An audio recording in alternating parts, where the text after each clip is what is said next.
Hey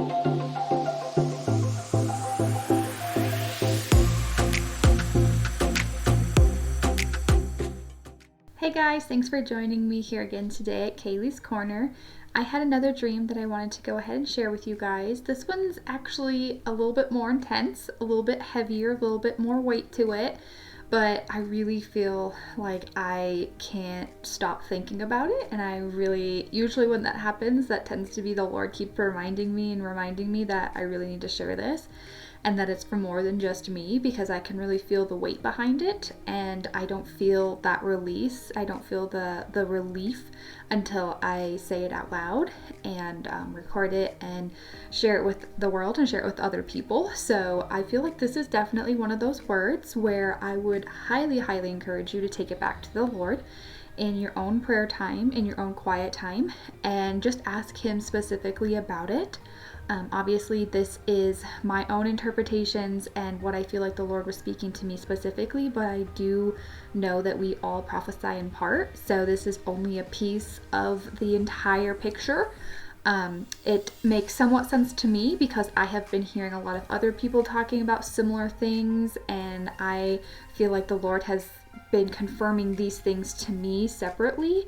But if this is the first time you're hearing something like this, that is definitely a sign that I would encourage you to take it back to the Lord and have Him speak to you personally, because this just might not be something or a season for you to know what's going on, or for you to understand this season without His knowledge, because this is not my knowledge, this is His knowledge through me, and so He needs to give that to you on a very personal and relational level.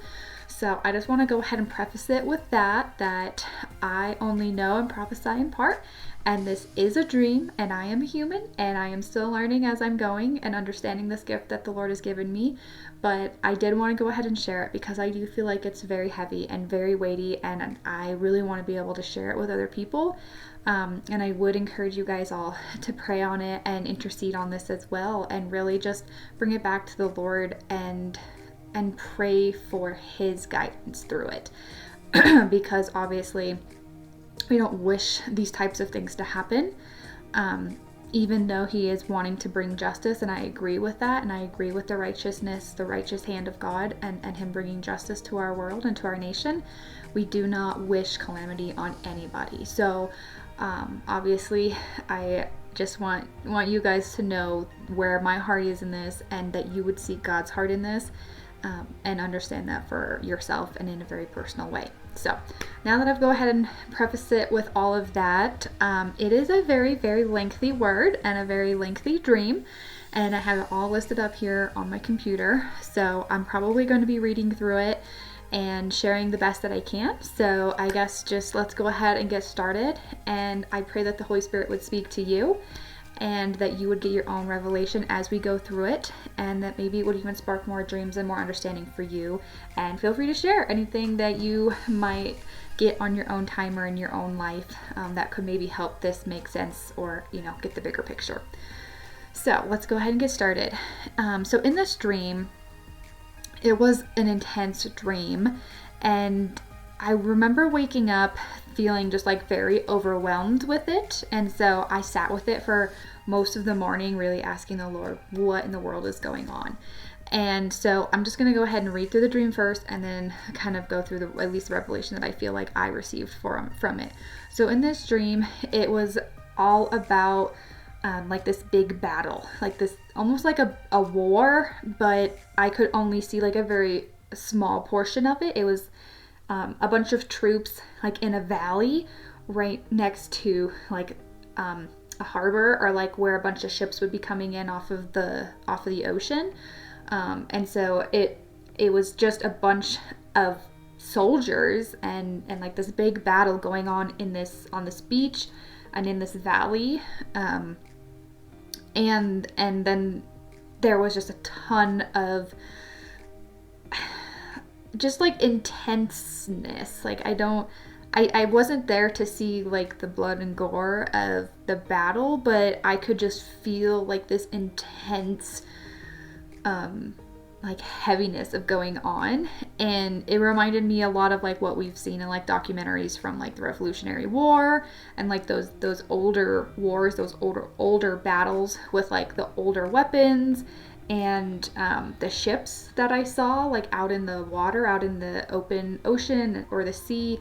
They were all like very old looking, at least in my perspective. They were very old looking ships, and you could I understood that what was going on was there was a big battle taking place. I don't know what sides they were. I don't even know if I was on a side. I wasn't partaking in the battle or the war. It was just like I was there. I happened to be a part of it, but I wasn't actually fighting. But I could see everyone that was fighting, and you could see that like the next set of people were coming in, like the next set of troops were coming in on all of these ships that were, coming up onto the beach. And there was, like they're like sail ships, or like big sail, like they had big sails, almost like a pirate ship, I guess, compared to like the Coast Guard or the Navy type of ships that we see nowadays. That's not what I was seeing. And like a few of them had just gotten to the beach, but there was a ton of them like on the horizon, and a bunch of them out in the open water. And so really what I saw was that there was like a battle going on, and then eventually like after I saw all the ships coming in, there was a ceasefire, and you could feel like the whole atmosphere start to shift. And it's just like all of a sudden we all knew that this fighting and this battle that was happening was not the priority anymore, and what we were fighting for or what we were fighting against like didn't matter. And everyone just all of a sudden woke up and was like, we need to get out of here. Like, this is not a good place to be. This is not safe. We shouldn't be here anymore. And it was just kind of like this knowing and this understanding of like, I knew in the dream, I have to get out of here. This is like something is about to happen. Like a really bad situation is about to happen, and worse than being in a war. So it was just interesting because it was just like everybody like laid down their weapons and just started running. And like, there's like mass chaos and panic, but it was all of a sudden everyone was working together rather than like fighting against each other. So it was like an interesting shift that happened. Like no one was worried about fighting each other anymore. They just needed to like get the heck out of there. And I remember seeing like the tide of the water on the beach, like, like gradual waves that, just kind of like slowly come up on the beach. Like you can kind of see like a rhythm with them. Well, right before everybody like started panicking, I had noticed that the waves and like the tide had gone out, and it had like been like sucked back into the ocean. And I don't know a lot about water, but I definitely know that's a sign of like something to come that is not good. And I don't know if it was like going to be a tsunami or like just a big tidal wave, but whatever it was, I could see the waters were being like sucked back into the ocean, and they were receding from the side of the beach, and all of the water on the beach like went back out where all the ships were. And so they started rocking these ships, and they were just like trying to make it over the waves coming back into the ocean rather than like coming to the beach. And so it was like in that moment where everyone realized like, oh my goodness, we need to get the heck out of here. Something is about to happen. And so yeah, that's where I started to see the waters just change. They pulled back. They took some of the big ships with them. So like some of the ships that were just coming onto the beach, just coming onto the shore, went back with the waters, and they couldn't control it. Like they were just kind of all spiraling out of control, going back with the water. They really had no control of what was happening to them. And then, let's see, the waters were pulling back. And then it was like as soon as all the waters pulled back, I knew what it was going to do. And so everyone started getting out of there, and I started hollering at everybody like, you need to get out of here. We need to get out of this low spot. Like we need to get up out of this valley. And like you could like kind of see like a hill, like the hill in the distance that you needed to get up on. And so I was just yelling and like grabbing people and like, we need to get out of here. You need to get up there now. Like there's no time to think. You just need to run, and you need to go. And so like everyone started running up this valley and like trying to get to the top of this hill where, you thought you would be safe. And then I could start to see like all of the water. Like I knew it was starting to come. The incoming water was coming right behind us.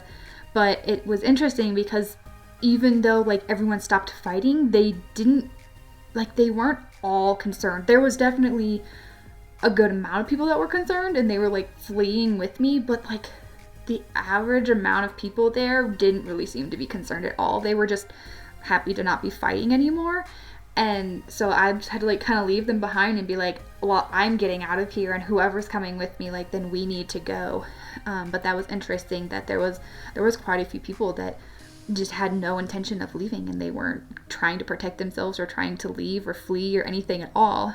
And so I was starting to run, and everything started to get really dark. All of the clouds parted, and there was like this big, huge lightning storm, you know, like super intimidating, super scary, that was like happening out across the ocean. And so I knew, like, it's happening, like it's coming. The storm is here, and we are out of time. Like, it is happening right now. And that was exactly what happened. Like the lightning was coming through the clouds, it was hitting the water, and like it was creating even bigger waves, and it was tossing all the ships all around, and everybody started to panic because there was this huge storm that obviously was starting to happen and was coming right towards us.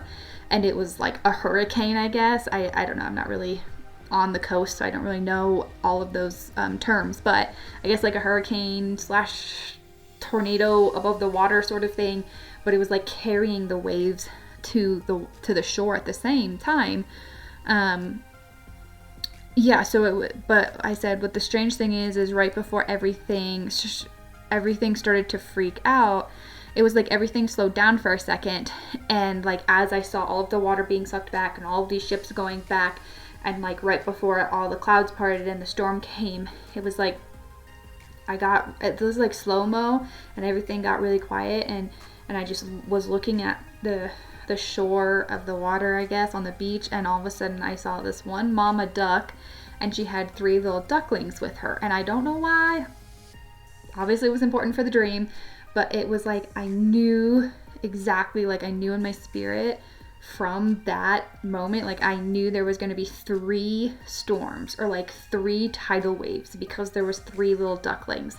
And it was like they were all in a little line, you know, like little ducks, you know, kind of like swimming, waddling behind their mom. They were all in like a perfect line, but they were all right next to each other. And so it was like I knew somehow, like in my spirit, I guess, in the dream, the Lord, the discernment, Holy Spirit was telling me like the 3 ducklings equates to these 3 storms that are happening, and they're going to come back to back to back, and like they're happening right now. And so then the lightning starts, the storm starts, and we are in the middle of the storm. And so I knew after like seeing those ducklings, like, okay, there's going to be 3 waves, and like 3 storms, 3 tidal waves, however you, like whatever it was, like it's not going to just be one, it's going to come again, and it's going to come again, and they're going to be right on the back of each other, and you're not really going to have time to even recover from the first one. They're going to just keep coming. And so that's why I knew we needed to get the heck out of there, that this was going to be a way bigger situation, and you did not want to be in the low part of the valley, and you didn't want to be anywhere near the water. And so at that point, I was just trying to get the heck out of there. And I felt like that was the warning. And it was, you know, that there was these 3 waves, tidal waves coming. And so we started to run up this big hill. And we were all starting to work together at this point. At least the people that were leaving and fleeing, we were all trying to work together to get out of there. And then the storm had started, and the waves had begun. So I could like see them coming in. And we didn't have much time to escape. And that's what I had said. Like, we need to get out of here. We won't have much time. And it was absolutely true. We had no time. I had not even made it a quarter of the way up the valley to get to the top of the hill before the waters had pulled back, the storm had started, and then the first big tidal wave was already coming at us. So, as the waters came flooding into the valley, they overtook the entire land, and in one huge wave, it splashed over the entire like beach, and it covered the entire valley. And it was like somehow I knew that I was going to like use the momentum of this water and use the momentum of the wave to get me up onto the top of the hill, because I knew that the waters were going to like fill the whole valley and that they were going to end up on the hill. And so I somehow knew how to time it. And so like as the wave came in, I like almost like hit the top of it and like surfed it more or less. And the wave carried me all the way up to the top of the hill that we were all running towards. But unfortunately, no one else that was like around me or that was still in the valley, like no one else made it up. They were all stuck in the water, stuck in the wave, except for me. And I think maybe there was a few other people, but I wasn't really paying attention to them as much. And we got on the wave put us on the top of the hill, and then all of the water receded like right away, like almost instantly. It carried us to the top, and then it washed out, and it took everybody back out with them like it did the first time. It took all the people and now all the ships, and now everybody's back out into the ocean again, back out in the storm that's happening over the water.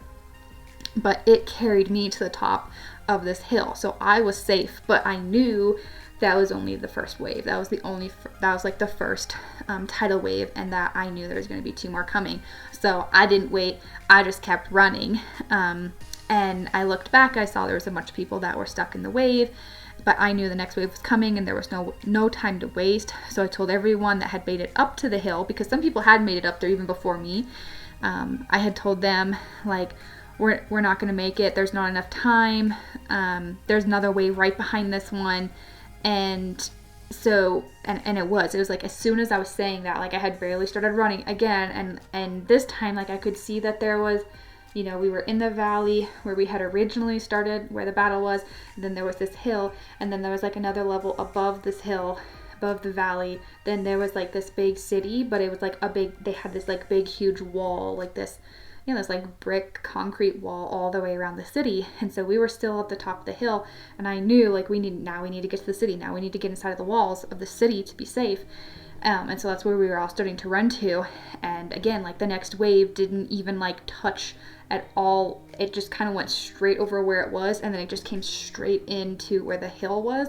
And again, it like picked me up and picked all of us up, and like again, I wasn't as afraid because I knew it wasn't going to hurt me from the first time. It didn't hurt me, so I knew it wasn't going to hurt me this time.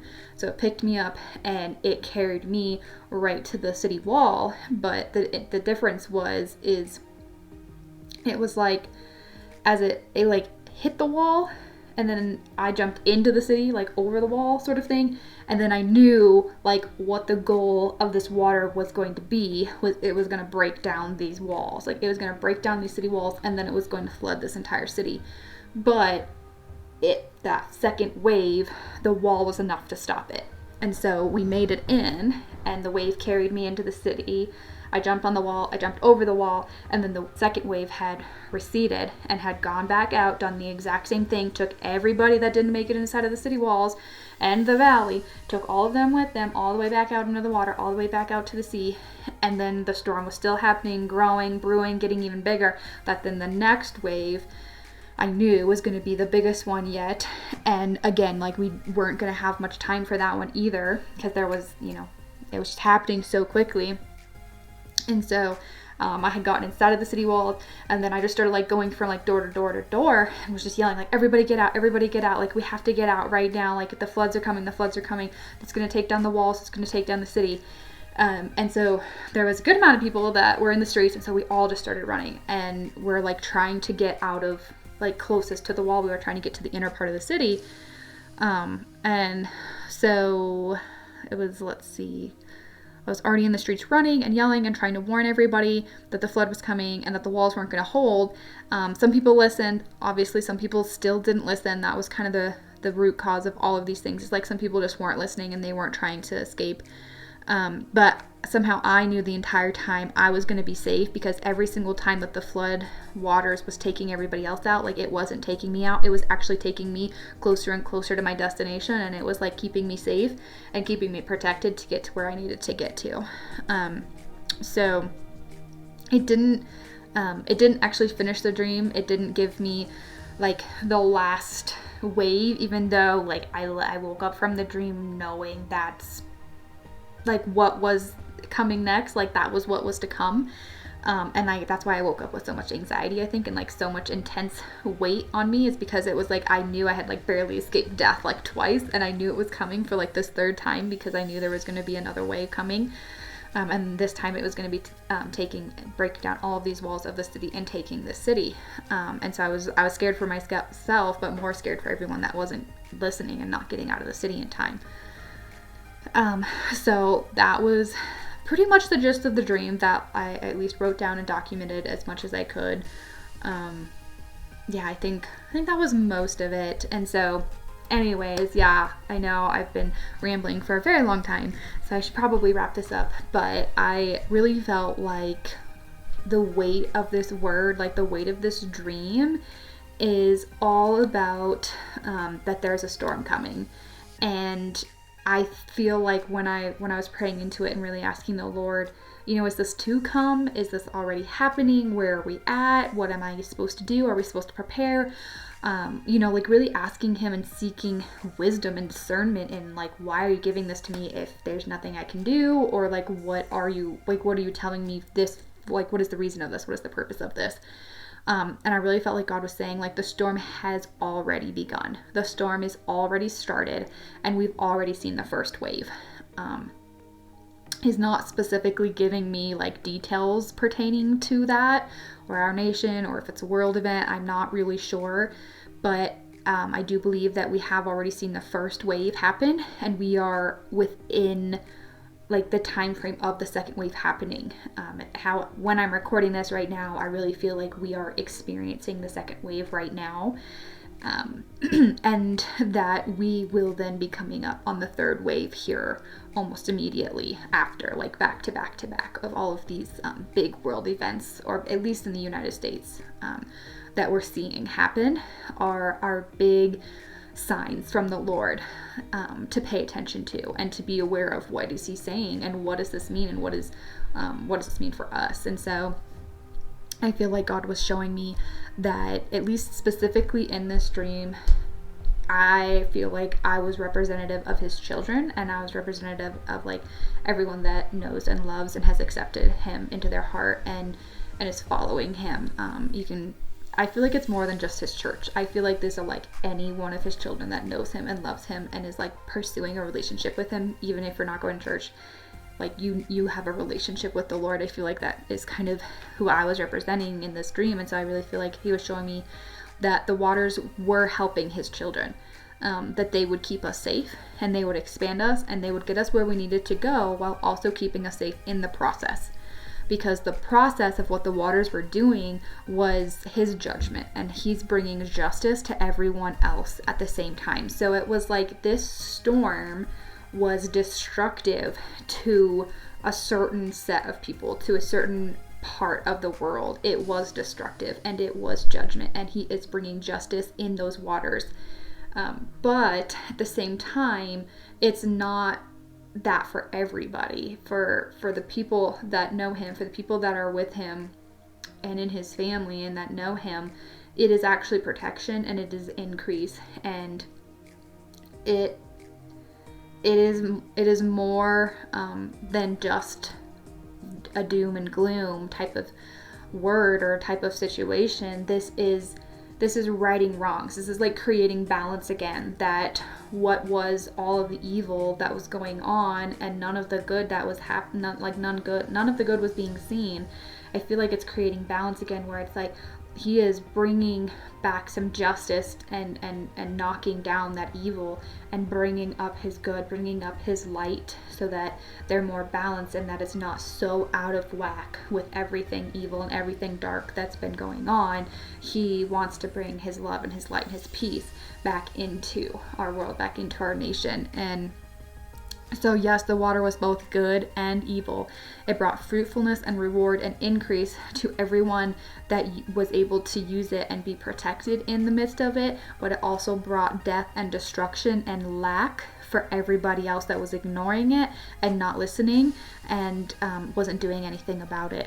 So he was reminding me that we are safe in his flow and we are safe under his wing, and that we are to flow with him and to be in constant contact and constant relationship with him right now, because he's going to guide us through this storm. He's going to show us where to go. He's going to show us how to prepare. He's going to show us what to do, and he's going to show us where we're safe and what that looks like, and where that increase and that prosperity and that abundance can come from, that is only found in the secret place with him.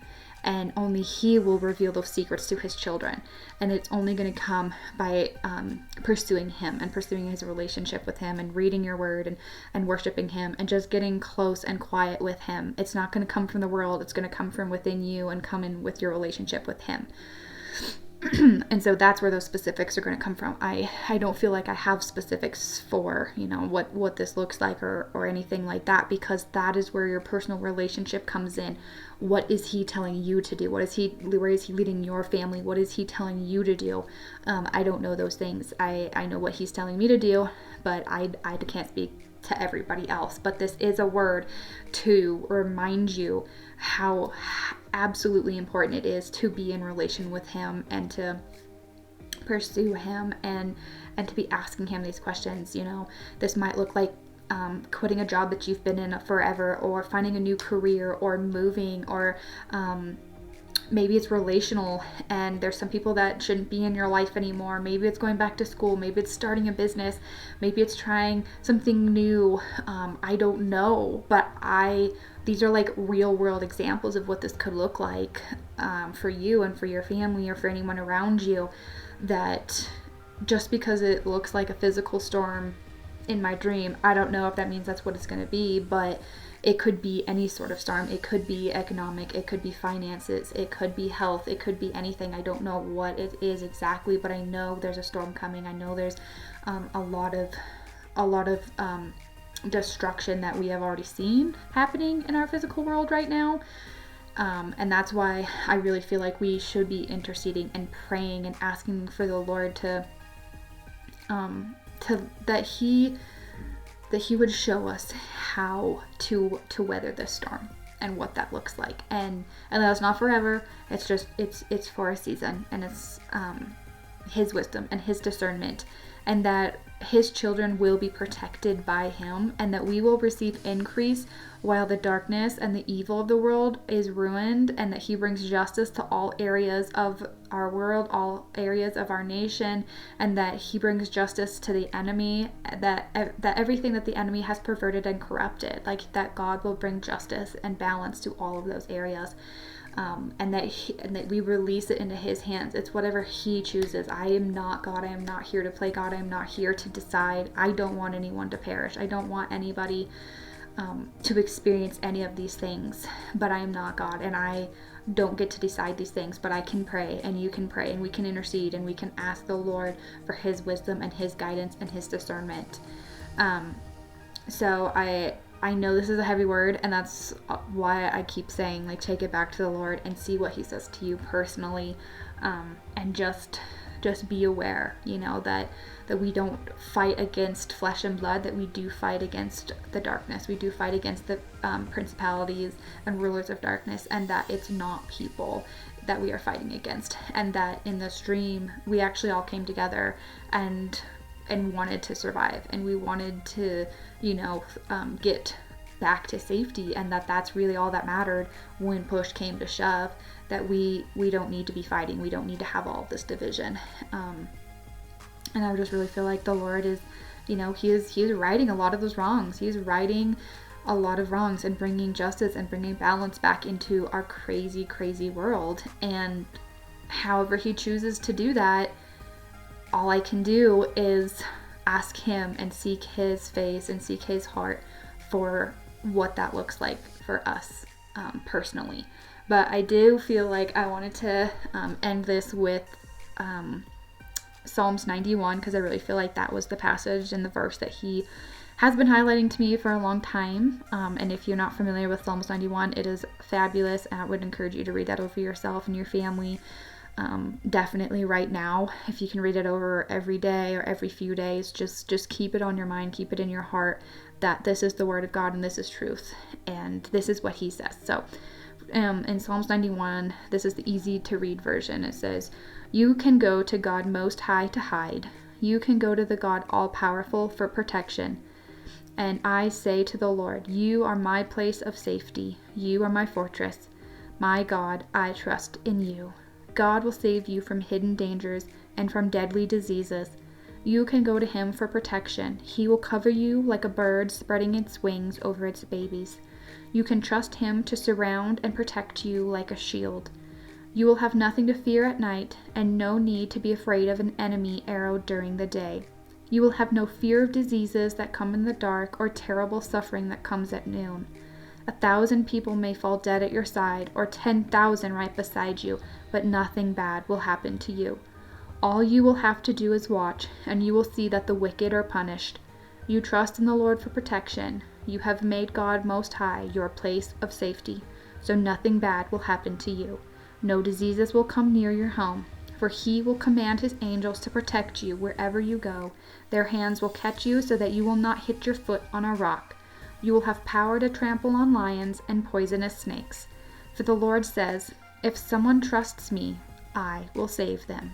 I will protect my followers who call to me for help. When my followers call to me, I will answer them. I will be with them when they are in trouble, and I will rescue them and honor them. I will give my followers a long life and show them my power to save." So I hope that at least leaves you with some encouragement and hope that the Lord has this all figured out, and he knows you and loves you and wants the best for you. I pray that this would just bring you closer to Jesus and that you would seek his face. And until I see you again next time, bye.